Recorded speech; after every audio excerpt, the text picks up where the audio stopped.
Hello everyone, welcome to my channel Paul kitchen. তো আজকে আমি হাজির হয়েছি আপনাদের জন্য একটা স্পেশাল রেসিপি নিয়ে। তো এতদিন আমি ভিডিও আপলোড করতে পারিনি, আমার একটা এক্সাম ছিল তাই আমি পারিনি। তো আজকে আমি আপনাদের জন্য আমরা একটা ডালের রেসিপি নিয়ে হাজির হয়েছি। তো আজকে আমি আপনাদের রান্না করে দেখাবো কাঁঠালের বিচি ডালের রেসিপি। আপনারা অনেক রকমের কাঁঠালের বিচি রান্না করে খেয়েছেন, কিন্তু কখনো কি ডালের রেসিপি করে খেয়েছেন? যদি খেয়ে না থাকেন চলুন দেরি না করে দেখে নিন কী করে তৈরি করছি নিরামিষ কাঁঠালের বিচি ডালের রেসিপি। আর আপনাদের কাছে যদি রেসিপিটা ভালো লেগে থাকে অবশ্যই লাইক, কমেন্ট, শেয়ার এবং সাবস্ক্রাইব করবেন, আর পাশে থাকা বেল আইকনটা অবশ্যই প্রেস করে দেবেন। তাহলে এবার চলুন দেখে নিন কী কী লাগছে রেসিপি তৈরি করতে। লাগছে আমি এখানে পরিমাণ মতো কাঁঠালের বিচি এবং লম্বা লম্বা করে পরিষ্কার করে কেটে নিয়েছি।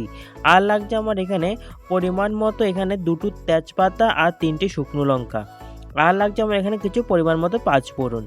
লাগছে আমার এখানে পরিমাণ মতো নুন, লাগছে হলুদ গুঁড়ো, লাগছে আমার এখানে লঙ্কা বাটা, লাগছে এখানে আদা বাটা, আর লাগছে এখানে জিরের গুঁড়ো। তাহলে এবার চলুন শুরু করা যাক রেসিপিটা। তো আমি এবার ওভেনে একটা প্রেসার কুকার বসিয়ে দিলাম আর দিয়ে দিচ্ছি পরিমাণ মতো জল। এবার আমি এর মধ্যে দিয়ে দিচ্ছি পরিমাণ মতো একে একে যে কাঁঠালের বিচিগুলো ছোটো ছোটো পিস করে কেটে রেখেছিলাম ওইগুলো সবগুলো আমি এর মধ্যে দিয়ে দিচ্ছি। আর দিয়ে দিচ্ছি পরিমাণ মতো নুন ভালো করে সিদ্ধ হওয়ার জন্য। এবার আমি এটাকে ঢেকে দেবো 10 মিনিটের জন্য। 10 মিনিটের মধ্যে এটা পুরোপুরি সিদ্ধ হয়ে যাবে। দেখুন প্রেসার কুকারে সিটি উঠতে শুরু করে দিয়েছে। মোটামুটি 15 থেকে 20টা সিটি হলে হয়ে যাবে। যদি এর থেকে কম সিটি দেওয়া হয় তাহলে কাঁঠালের বিচিগুলো ঠিকঠাক সিদ্ধ হবে না, তাই মিনিমাম 15 থেকে 20টা করে সিটি দিতে হবে। দেখুন মোটামুটি 15 থেকে 20টা সিটি হয়ে গেছে। এবার আমি নামিয়ে নিচ্ছি প্রেসার কুকারটাকে। তো আমি এবার প্রেসার কুকারের ঢাকাটা খুলে নিচ্ছি আর দেখবো ঠিকঠাক সিদ্ধ হয়েছে কিনা কাঁঠালের বিচিগুলো।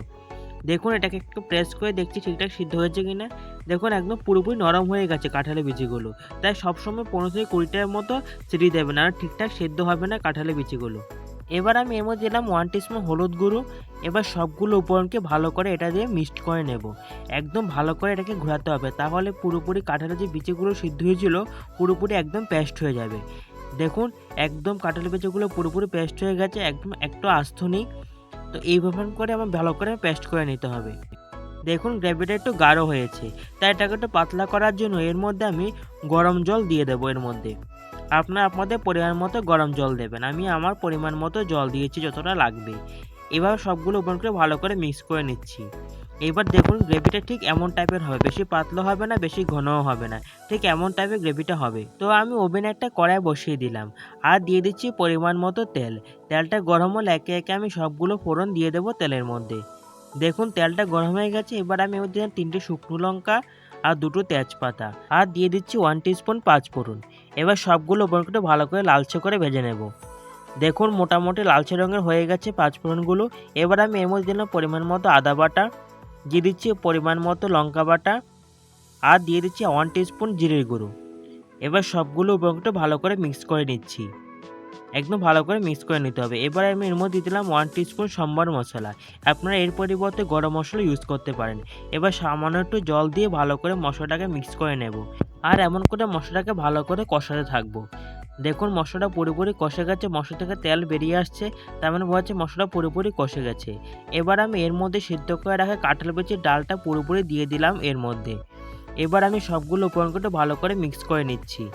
দেখুন কি সুন্দর হয়েছে ডালটা, দেখতে কি সুন্দর লাগছে, দেখেই মনে হচ্ছে খেয়ে নেওয়া যাবে। তো এখানে আমি 4-5টে বেলতি ধনেপাতা নিয়েছি। আমরা তো এগুলোকে বেলতি ধনেপাতা বলি, আপনারা কে কি বলেন তা আপনারা কমেন্ট করে জানাবেন। তো আমি এগুলোকে এবার কুচি কুচি করে কেটে এর মধ্যে দিয়ে দেবো। দেখুন এগুলো কুচি কুচি করে একটা একটা করে আমি দিয়ে দিচ্ছি ডালের মধ্যে ধনেপাতাগুলো। এবার আমি সবটাকে ভালো করে মিক্স করে নেব।